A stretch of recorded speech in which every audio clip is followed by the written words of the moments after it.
Students, जीव विज्ञान कक्षा 12 चैप्टर 5। इस 5वें चैप्टर में आपका अंतिम टॉपिक चल रहा है और ये है गुणसूत्रों की संख्या में अनियमितता।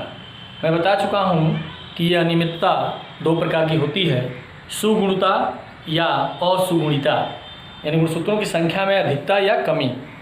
अब इस गुणसूत्रों की संख्या में अधिकता या कमी होती है तो कुछ रोग होते हैं और ये क्या होते हैं, ये 3 आपको पढ़ना है। एक डाउन सिंड्रोम या मंगोलिज्म, दूसरा क्लाइनफेल्टर सिंड्रोम और तीसरा है टर्नर सिंड्रोम। एक एक करके देखते हैं। डाउन सिंड्रोम या मंगोलिज्म क्या है तो ये लैंग डाउन नामक वैज्ञानिक ने इसका खोज किया। क्योंकि लैंग डाउन नामक वैज्ञानिक ने इसका खोज किया इसलिए इसको डाउन सिंड्रोम भी कहते हैं। अब इसमें होता क्या है, तो जो व्यक्ति होगा जिसमें ये सिंड्रोम होगा उसमें क्या होता है कि एक गुणसूत्र की बढ़ोतरी हो जाती है, यानी इनमें गुणसूत्र की संख्या 46 + 1 यानी 47 हो जाती है।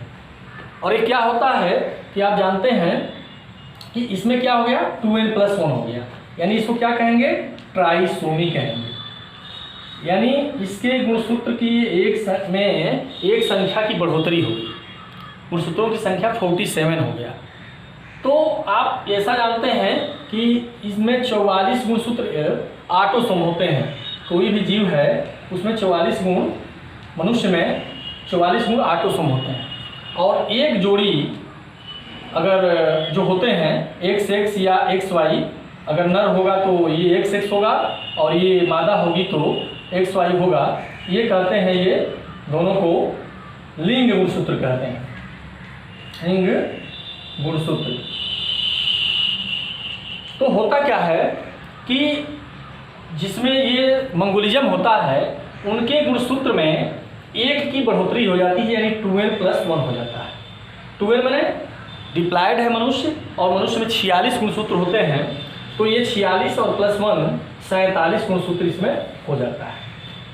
जब एक गुणसूत्र की बढ़ोतरी होती है तो इसको हम कहते हैं ट्राइसोमी। क्या कहते हैं, ट्राइसोमी। तो इसमें किस गुणसूत्र में बढ़ोतरी होता है, तो जो 44 ऑटोसोम होते हैं, इस 44 ऑटोसोम में जो 21वां ऑटोसोम होता है, 21वां ऑटोसोम, 21वीं जोड़ी जो होती है ऑटोसोम की, उसमें ये चूँकि ऑटोसोम ये जोड़ी में पाए जाते हैं, यानी 22 जोड़ी होते हैं, तो 21वें जोड़ी जो होता है ऑटोसोम का, उसमें 1 की बढ़ोतरी हो जाती है, इसलिए इसको इसमें 47 गुणसूत्र हो जाते हैं। क्या होता है इनमें, तो इनमें देखेंगे आप कि इनकी मानसिक वृद्धि कम होती है, मानसिक वृद्धि कम होती है, ये मानसिक वृद्धि कम हो जाती है। दूसरा क्या होता है, इनकी ग्रीवा यानी गर्दन छोटी होती है, गर्दन छोटी होती है, आँख छोटी होती है, होठ मोटे होते हैं, होठ मोटे, नाक चपटी। तो आप ये देखें, अंगुलियां छोटी।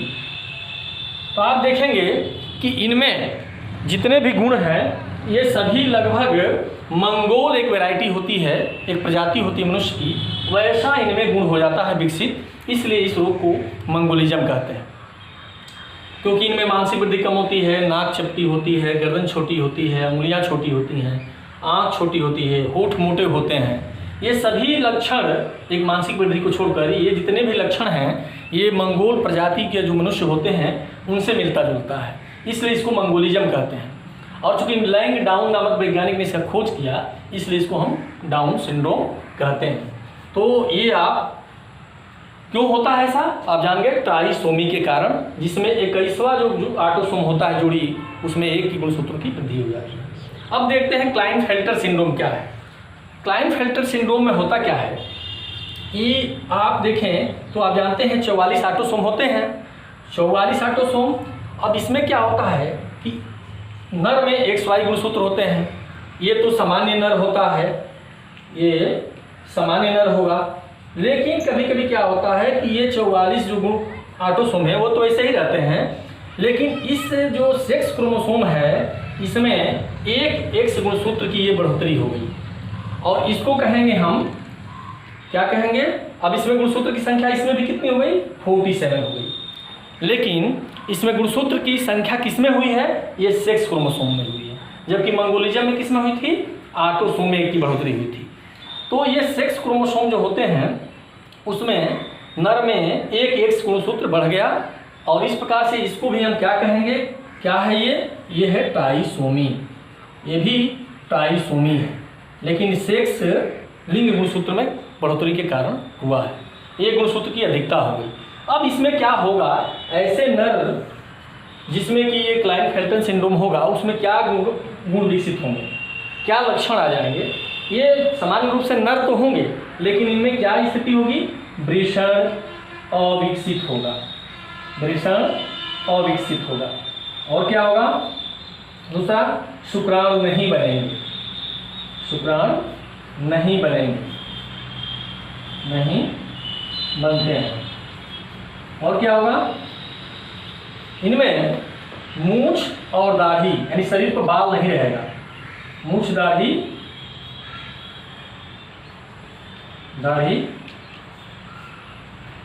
नहीं पाए जाते हैं, और क्या होगा, इनकी आवाज़ मधुर होगी, आवाज़ मधुर। और इनमें एक रोग हो जाता है उसको कहते हैं गायनेकोमैस्टिया। गायनेकोमैस्टिया का मतलब है इनमें स्तन का विकास हो जाता है। तो यह नर होंगे लेकिन नर होने के बावजूद इनमें वृषण अविकसित होगा, शुक्राणु नहीं बनेंगे, मूंछ दाढ़ी नहीं पाए जाते हैं, आवाज़ मधुर नहीं होगा और गायनेकोमैस्टिया हो जाएगा, अर्थात इनमें स्तन विकसित हो जाएगा। तो ये ऐसे बाँझ नपुंसक नर होते हैं जिनमें यह रोग होता है, क्लाइनफेल्टर सिंड्रोम होता है। और होता क्यों है, इसके एक सेक्स क्रोमोसोम में एक्स की बढ़ोतरी हो जाती है, एक्स वाई रहना चाहिए, एक्स एक्स वाई हो जाता है। तो इनमें ये लक्षण विकसित हो जाते हैं, नर होते हुए भी वह नपुंसक होते हैं और ये लक्षण उसमें विकसित हो जाते हैं। अब देखते हैं तीसरा, टर्नर सिंड्रोम। ये टर्नर सिंड्रोम क्या है, तो आप जानते हैं कि ये 44 ऑटोसोम होते हैं। अब इसमें क्या होता है कि जो मादा होती है उसमें ये सामान्य मादा ऐसे होती है, 44 गुणसूत्र और प्लस सेक्स क्रोमोसोम XX होते हैं सामान्य मादा में। लेकिन इस प्रकार के जिसमें सिंड्रोम पाया जाता है उसमें क्या होता है कि एक एक्स, इसमें से एक एक्स गुणसूत्र विलुप्त हो जाता है, नहीं पाया जाता है, अर्थात इसकी संरचना हम कर सकते हैं 2n-1 होती है। यानी इसको हम क्या कहेंगे, इसको हम कहेंगे मोनोसोमी। ये क्या है, मोनोसोमी है, इसको ट्राइसोमी कहेंगे। एक गुणसूत्र बढ़ गया तो इसको कहेंगे ट्राइसोमी। इसकी संरचना हम लिख सकते हैं 2n+1। तो एक गुणसूत्र की कमी होने के कारण अर्थात मोनोसोमी होने के कारण यह टर्नर सिंड्रोम विकसित होता है, यह मादा में होता है। अब मादा में ये होता है तो इसमें गुणसूत्रों की संख्या कितनी हो गई, 45 हो गई, 44 और एक ये कम हो गया 45। और सेक्स क्रोमोसोम लिंग गुणसूत्र में एक एक्स की कमी होने के कारण यह रोग होता है। अब होता है तो कैसा ये होते हैं, ये मादा होंगी, लेकिन कैसी मादा होगी, ऐसी मादा जिसका अंडाशय ओवरी अंडाशय अविकसित होंगी, अंडाशय विकसित नहीं होंगी। दूसरा, स्तन विकसित नहीं होंगे, स्तन अविकसित होंगे। इसके अलावा इनकी आवाज़ मोटी होगी, कर्कश होगी। इनके शरीर पर मूंछ दाढ़ी आ सकते हैं, शरीर पर बाल आ सकते हैं। ये बाँझ होंगी, संतान उत्पन्न नहीं करेंगी। तो इनमें संतान उत्पन्न नहीं करेंगी, ये बाँझ होंगी। इसके अलावा इनमें मासिक धर्म नहीं आएगा क्योंकि इनका विकसित नहीं होता है यूटेरस, मासिक धर्म अनुपस्थित नहीं रहेगा और ये सामान्य रूप से जो महिला होता है वैसा जीवन नहीं जीती है, सभी अंग उसके भी अविकसित होते हैं।